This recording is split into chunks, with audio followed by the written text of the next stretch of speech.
Deolali camp परिसरात धारदार कोयता हातात बाळगणारा क्राईम ब्रँच युनिट 2च्या ताब्यात। याबाबत पोलिसांनी दिलेल्या माहितीनुसार 22 नोव्हेंबर 2025 ला क्राईम ब्रँच युनिट 2चे पोलीस उपनिरीक्षक मुख्तार खान पठाण आणि सहाय्यक पोलीस उपनिरीक्षक गुलाब सोनार देवळाली कॅम्प परिसरात पेट्रोलिंग करत असताना त्यांना मिळालेल्या माहितीने गणेश रोहित वैरागर हा चंद्रमणी नागजीराव चौफुली या ठिकाणी हातात धारदार कोयता बाळगून असल्याची माहिती मिळताच पथकाने त्यास ताब्यात घेतले।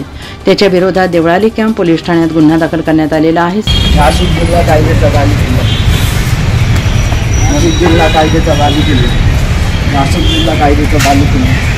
सदरची कामगिरी पोलीस आयुक्त संदीप कर्णिक, पोलीस उपायुक्त किरण कुमार चव्हाण, सहाय्यक पोलीस आयुक्त संदीप मिटके यांच्या मार्गदर्शनाखाली क्राईम ब्रँच युनिट 2 सहाय्यक पोलीस उपनिरीक्षक हेमंत तोडकर, पोलीस उपनिरीक्षक मुख्तार खान पठाण, सहाय्यक पोलीस उपनिरीक्षक गुलाब सोनार, पोलीस हवालदार वाल्मिक चव्हाण, प्रकाश महाजन, महिला सहाय्यक पोलीस उपनिरीक्षक भारती देवकर, पोलीस अंमलदार जितेंद्र वजिरे आदींनी ही कारवाई केली आहे। NCN न्यूजसाठी रोहन दानी, नाशिक।